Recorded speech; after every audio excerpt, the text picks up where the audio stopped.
ప్రజాపాలన ప్రగతి ప్రణాళిక 99 రోజుల ప్రణాళిక కార్యాచరణలో భాగంగా ఈ రోజు 29వ డివిజన్ లింగాపూర్ ప్రభుత్వ పాఠశాలలో శానిటేషన్ మరియు స్వచ్ఛ రామగుండం కార్యక్రమం 29వ డివిజన్ కార్పొరేటర్ నిమ్మరాజుల రజని రవి ఆధ్వర్యంలో జరిగింది।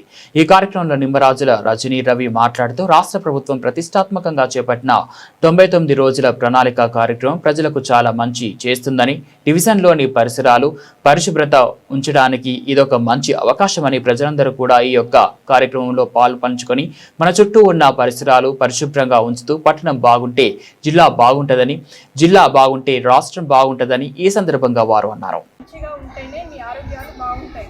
సో దాని దృష్ట్యా ఈ రోజు ఇక్కడ మేము వచ్చి మరి మీకు చెప్తున్నాం ఏమని, మీ క్లీన్నెస్ గురించి, మీ హ్యాండ్ వాష్ గురించి, మీ యొక్క పరిసర వాతావరణాన్ని బాగుంటుందని చెప్తున్నాము।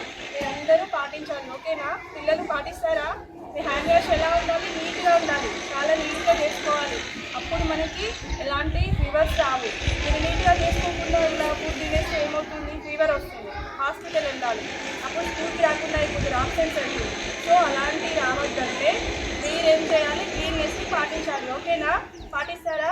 అలాగే స్కూల్ మన పరిసర వాతావరణాన్ని కూడా ఎలా ఉంచుకోవాలి? శుభ్రంగా ఉంచుకోవాలి। ఇప్పుడు ఇక్కడ ఎలా ఉంది? అంతా చెత్త ఉంది, చెదరం ఉంది కదా। సో దాన్ని మనం క్లీన్ చేద్దాం, చేద్దామా?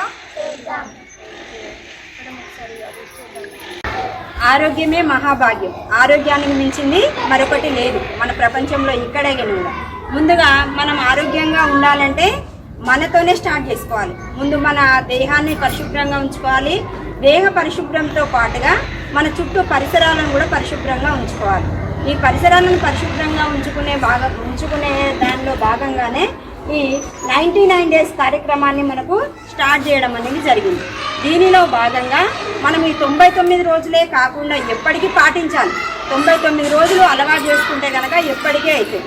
కాబట్టి పరిసరాలు పరిశుభ్రంగా ఉంచుకోవాలంటే ఏం చేయాలి? ముందుగా చెత్త చెదారం ఏమీ లేకుండా, పిచ్చి మొక్కలు పెరగకుండా, ఇంకా మురుగు కాలువలన్నీ కూడా నీట్గా ఉండేటట్టు, అంటే మన పరిసరాలు మన ఇంట్లో ఏం నీరు నిల్వ ఉండకుండా మనం చూసుకున్నట్లయితే దోమలు ఈగలు ఏవి కూడా పెరగవు, చెత్తతోనే ఇవన్నీ పెరుగుతాయి। కాబట్టి అవన్నీ పెరగకుండా చూసుకోవాలి అంటే నీట్గా ఉంచుకోవాలి।